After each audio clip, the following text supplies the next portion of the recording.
Bueno, tenemos el tremendo honor de tener con nosotros en nuestro programa a María Inés de Torres. ¿Qué tal? ¿Cómo estás, María Inés? Bien, gracias Roberto. El gusto es mío de estar acá en este programa que sé que además tanta audiencia tiene.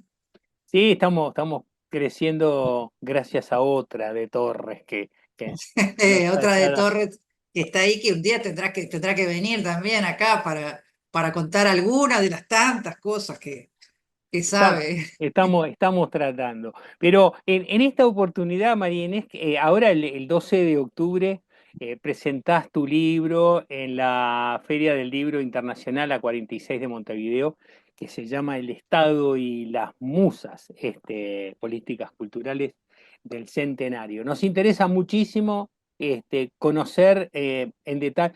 Esta es una audiencia de uruguayos en la Argentina. Lamentablemente no vamos a poder estar en la presentación, que entendemos que va a estar además, va a haber, ser presentado por dos personalidades interesantísimas de la cultura Sí, uruguaya. tuve suerte de que Gerardo Caetano y Daniela Buret aceptaron, en fin, estar. Para mí es también, imagínate, dos grosos, como decimos, amigos también, pero bueno, no todos los amigos, o sea, me dieron para adelante y aceptaron, o sea que va a ser un momento de celebración. Grosso, grosso, me dijeron que vos también sos una grosa. ¿Qué cargo tenés vos? Bueno, yo soy profesora titular, o sea, soy grado 5 de la Facultad de Información y Comunicación, del departamento. Lo que pasa es que yo no hago, viste, a veces bueno, la universidad, igual que todo, tiene sus vericuetos y cosas. Yo estoy en el departamento de Ciencias Humanas y Sociales, donde hay, yo qué sé, gente que hace historia, gente que hace literatura, gente que hace antropología, que está dentro del Instituto de Comunicación de la Facultad de Información y Comunicación de la Universidad de la República. Es más largo lo que se dice, pero bueno, nada, soy docente e investigadora. Vos sabés que nosotras venimos de familia de profesores, o sea que eso un poco lo llevamos en la sangre. Y bueno, y lo de la investigación vino después. Y bueno, sí, digamos, me gusta mucho también investigar y este libro que sale ahora lo empecé a trabajar hace más de 10 años, casi 15 te diría. Oh, Y en algún momento tuve que ponerle un fin porque si no seguía, hay mucha cosa para hacer y para decir, y bueno, una se va enganchando y le cuesta soltarlo, pero bueno, creo que quedó lindo, además la editorial me dejó ponerle imágenes y cosas. Así que está. bueno, nada, Empecemos, soy docente contame, investigadora en la Universidad de la República. buenísimo. Ahora contame del libro. ¿Cómo está armado? Mira, el libro, yo, mirá que yo soy larguera, pero bueno. eh, mi formación original es profesora de literatura. Yo soy profesora de literatura, y mis estudios de posgrado los hice también en literatura. Pero bueno, con el retorno, lo hice en el exterior, en Estados Unidos, con el retorno, y con algunas cosas que había empezado también en Pittsburgh, que es donde hice mi doctorado, me empecé a interesar también por temas de políticas culturales, ¿no? Que fue un tema que en los 90 por ahí estaba, bueno, se empezó a hablar de la identidad nacional, salieron por ahí algunos libros y todo. Y bueno, empecé a trabajar, entré al Instituto de Ciencia Política, incluso en el área de historia. Justo decir también que Gerardo Caetano me apoyó mucho en eso, porque yo decía, ¿qué voy a hacer yo en un Instituto de Ciencia Política? Me dice, no, bueno, hay un grupo de historia política. Y la cuestión es que yo me empecé a preguntar también, como siempre trabajé desde una perspectiva histórica, siempre, o sea, nunca trabajé sobre literatura contemporánea. En realidad siempre trabajé en literatura del 19 y de comienzos del 20. Pero entonces me fui, como también, bueno, me interesan las otras manifestaciones artísticas, empecé a preguntarme, bueno, todo esto que ahora la gente habla de políticas culturales que se hacen acá, allá, en Montevideo, en el interior, yo fui a las asambleas de la cultura que organizaba. ¿Las Gonzalo asambleas de qué? Carámbula. No te me perdí ahí. ¿Asambleas de qué? Asambleas de la cultura, Ah, cuando por ahí por Gonzalo Carámbula, que fue director de cultura de la Intendencia, organizó asambleas de la cultura, fuimos al interior, o sea, yo fui por la universidad, ¿no? Y bueno, la cuestión es que yo empecé a preguntarme qué pasaba o qué había pasado con las políticas culturales en los periodos que a mí me interesaban, que eran fines del siglo XIX, comienzos del XX.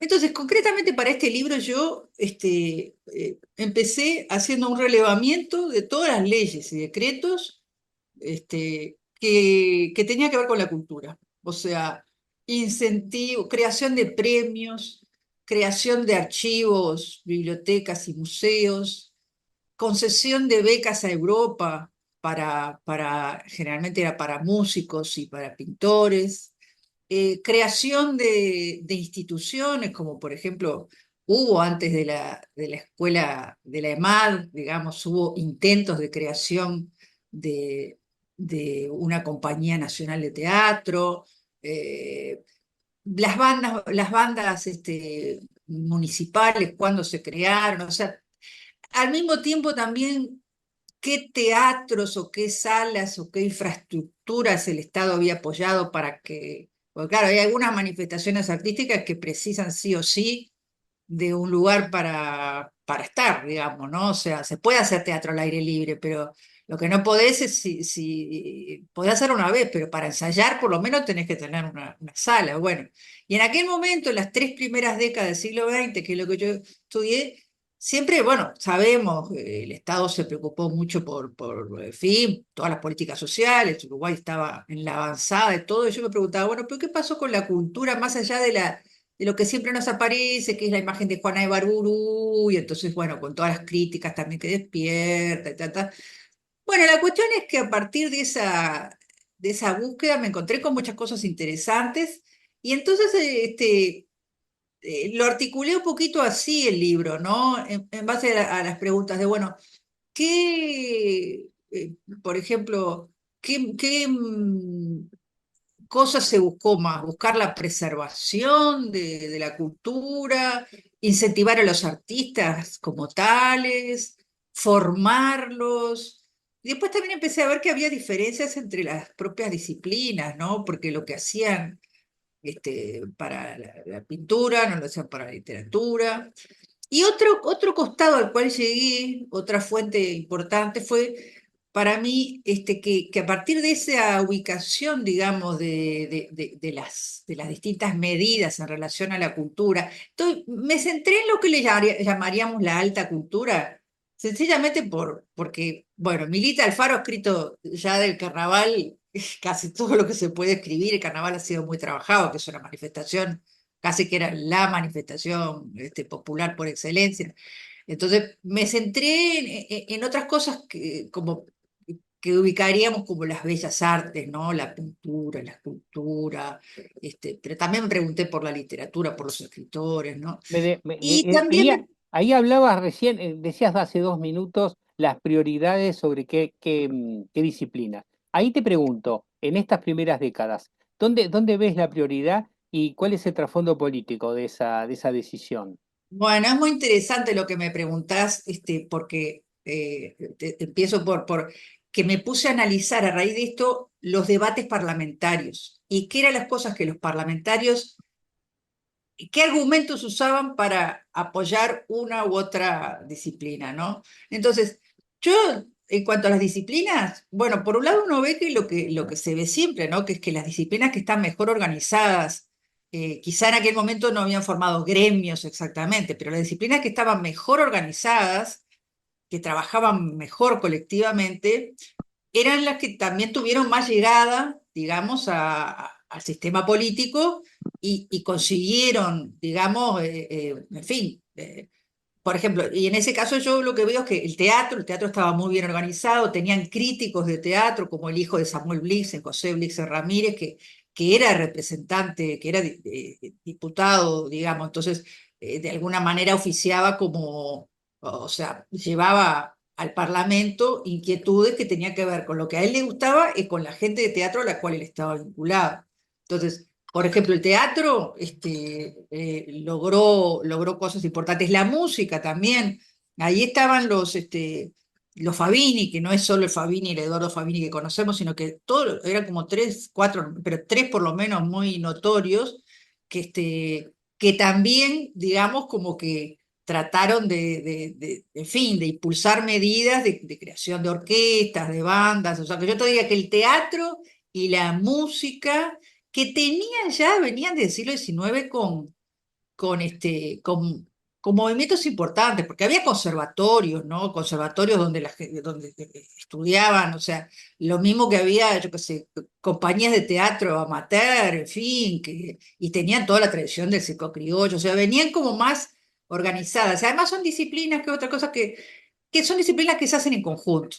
O sea, eh, vos escribir, yo puedo ser escritora, poeta, y claro que es importante intercambiar, ¿no? Pero básicamente es una actitud que yo puedo hacer, una práctica que yo puedo escribir en mi casa un poema, un libro de poemas, y bueno, después llevarlo, sí, obvio, al editor y todo, pero la práctica en sí no es necesariamente una práctica que implique estar, ¿verdad?, en conjunto. En cambio, el teatro o ciertas manifestaciones de la música, como las bandas, las orquestas sinfónicas, que la música sinfónica era la que tenía en aquel momento más prestigio, son actividades colectivas.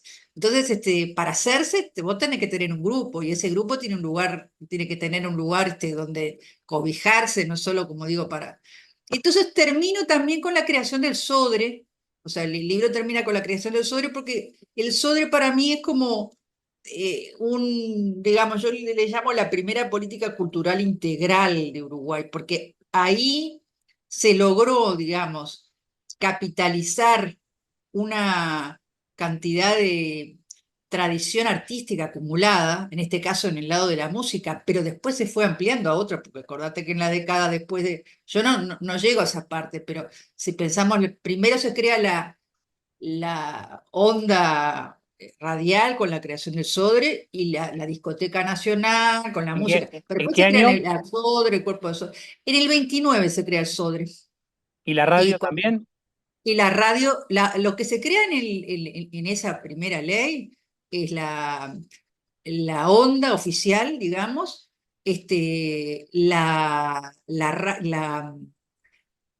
dos cosas. La discoteca, porque claro, nosotros hoy día pensamos discoteca y los jóvenes piensan discoteca a bailar, pero en realidad la discoteca era como una biblioteca de discos.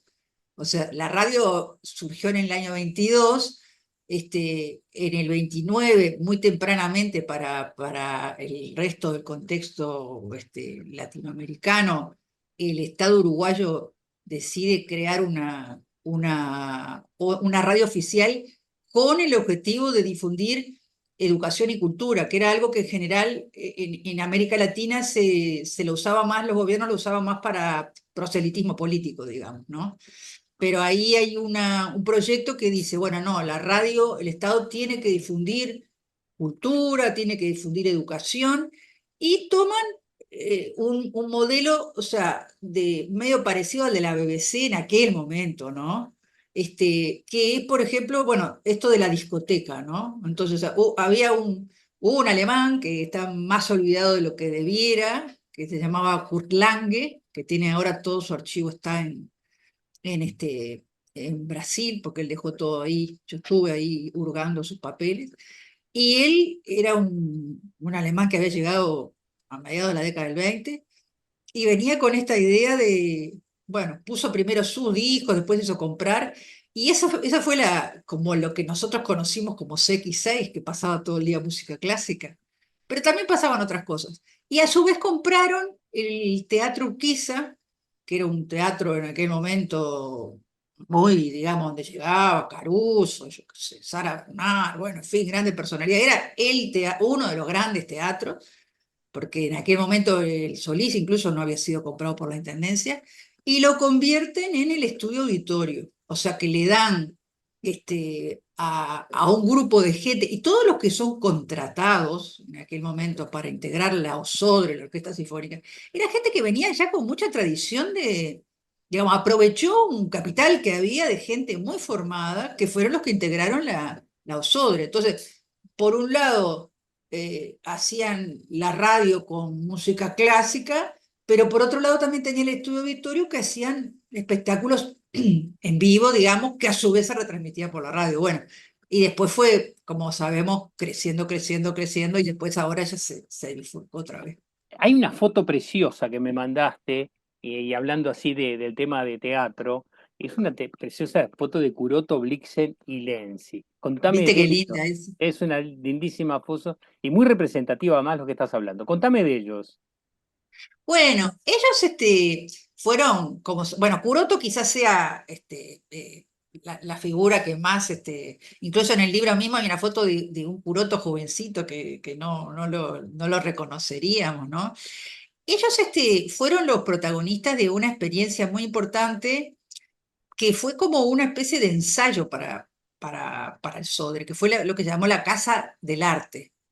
La Casa del Arte fue una experiencia que duró muy poco, lamentablemente, en el año 27, una iniciativa de Rodríguez Fabregat, que nosotros lo tenemos identificado generalmente por el voto uruguayo para la creación del Estado de Israel, pero él tuvo esta otra, yo me fui a ver los papeles y las cosas, esta otra idea, que era una casa donde había, digamos, un teatro, ¿no? El Teatro Albéniz, y allí, bueno, había gente de pintura que hacía los escenarios para el teatro, había gente, había una taberna donde iban a leer poesía, había cuadros, estaban como todo un conjunto de manifestaciones artísticas juntas, y Curoto, Lenzi y Blixen eran los que estaban a cargo de la parte de teatro, que era porque como yo te dije, el teatro logró mucho porque estaban muy organizados y con gente con mucha experiencia.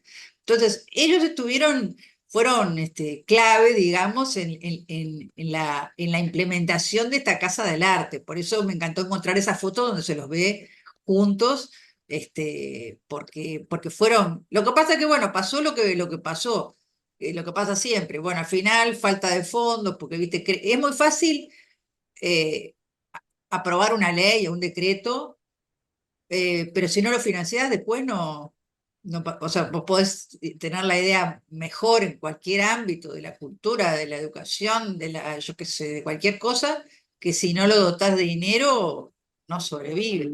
Y un poco fue lo que pasó en la mayor parte de los proyectos de cultura, pasó en la Casa del Arte, también hubo algunos problemas de administración, y no pasó en el Sodre, porque cuando el Sodre se aprobó, venía ya todo el proyecto con un capítulo, digamos, que decía de dónde iban a salir los fondos. Y los fondos salían de los impuestos a los discos, de los impuestos a los lo que diríamos los tocadiscos, a los fonógrafos, de los impuestos a las radios, que no todas aceptaron, por supuesto, ¿no? De los impuestos a los radioaficionados, o sea, había una planificación. Entonces eso pudo hacer arrancar, en base a un plan, digamos, no solo una idea muy, muy buena, sino también una búsqueda de financiación, porque si no todo iba para rentas generales y rentas generales no daba abasto porque había pedidos de todas las áreas, ¿no? Claro. Inés, estos tres fueron los fundadores de la Comedia Nacional. Bueno, ahí ya me sacás del pedido. O sea, a ver, Curoto sí.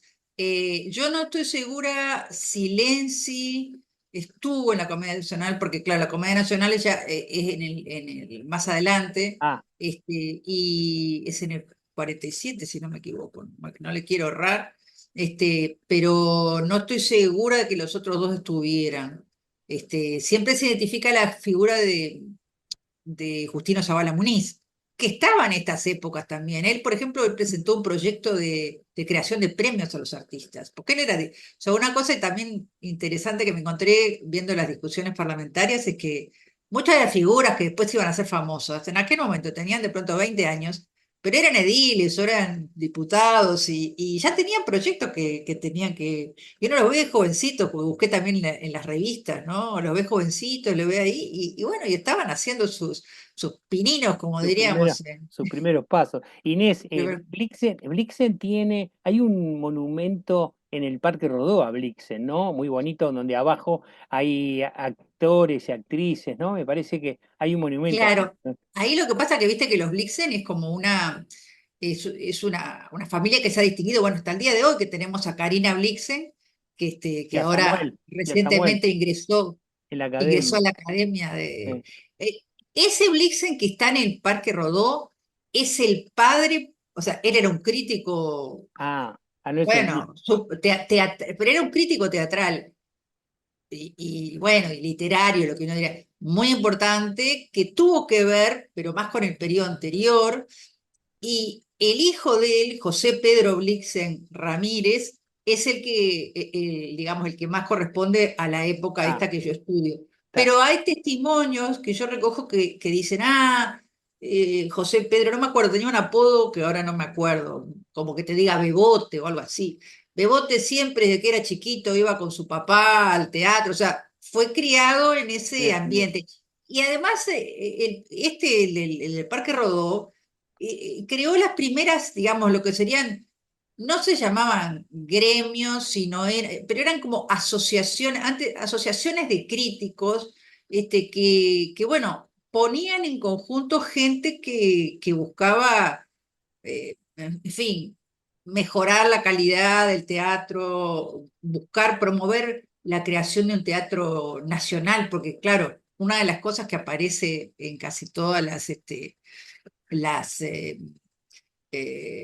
las manifestaciones, ahí las argumentaciones, es siempre, y ya que estamos también con un público argentino, sabemos que nosotros los uruguayos siempre estamos mirando a Buenos Aires como, por un lado con admiración, por otro lado como con recelo.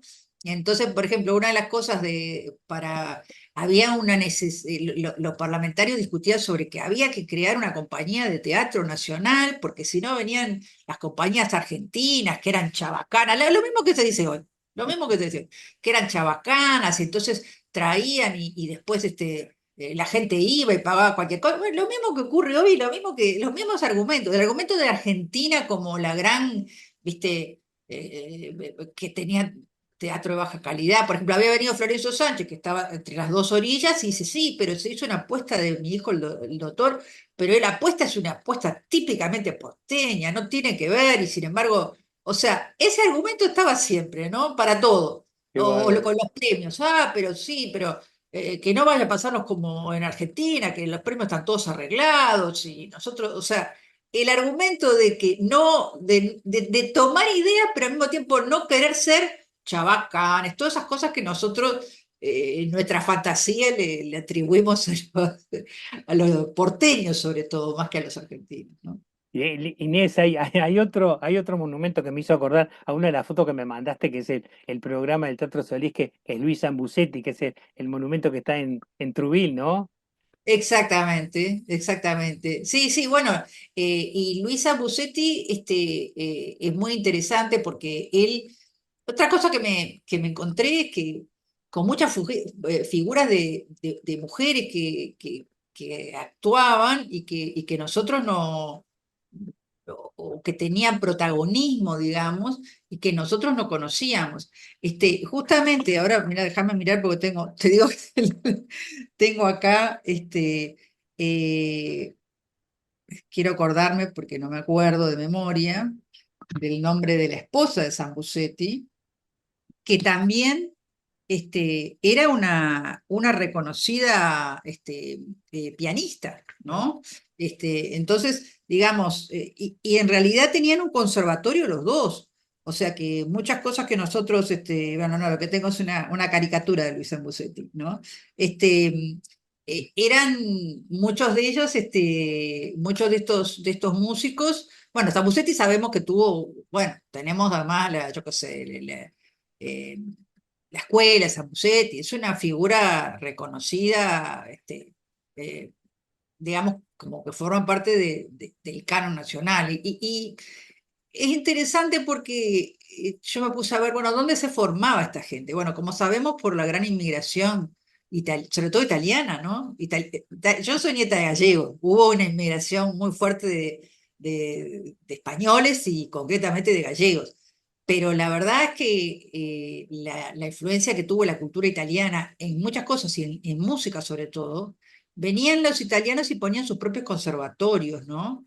Y ahí se formaron sé, gente muy importante y muchas veces ponían el propio, venían de Italia y de pronto era el matrimonio, que los dos eran músicos y bueno, ponían, y allí se formó mucha gente que después, cuando el Estado fue creciendo bueno, los llamaron a ellos para fundar, dirigir las primeras orquestas, los primeros intentos de creación de compañías, como en el teatro, por ejemplo, en el teatro hay una cosa interesante que es que bueno, obviamente para nosotros la figura de Margarita Xirgu, una figura fundamental, primera directora de la Comedia Nacional, pero hubo otra mujer, y republicana también, pero italiana, que se llamó Jacinta Pezzana, que Valle mismo, la puso como directora de la primera, se llamaba Compañía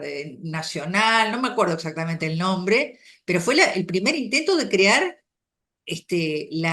un conjunto de teatro, que como te digo, estaba esa preocupación del teatro nacional y que no fuéramos entre los europeos que venían y los porteños que estaban ahí, o sea, ¿dónde estaba el espíritu nacional? Había que crear. Bueno, y lo creó, la primera mujer fue Jacinta Pezzana, que era una mujer que era garibaldina también, o sea, que eso me llamó la atención porque fueron dos mujeres europeas, en un caso italiana, en otro española, pero las dos republicanas también y mujeres con garra, ¿no? Qué divino, qué divino. Inés, te agradezco mucho este encuentro, la verdad que fue tremendamente ilustrativo. Te deseo mucha suerte en la presentación del libro el 12 de octubre a las 9. No sé en qué sala es. En la sala dorada, creo que es. En Sala la 2. sala Bueno, buenísimo.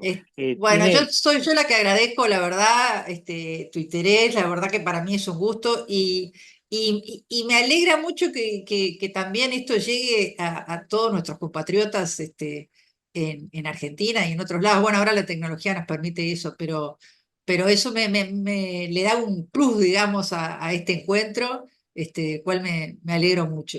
te Te agradezco. agradezco infinitamente, Roberto. Ves que soy una charlatana. Lo que tenemos nosotros en nuestra familia es que somos muy charlatanes. Entonces, o sea, me tenés que parar. Sí, pero los Me- charlatanes de grado 5 me parece que tienen otro gusto, ¿no?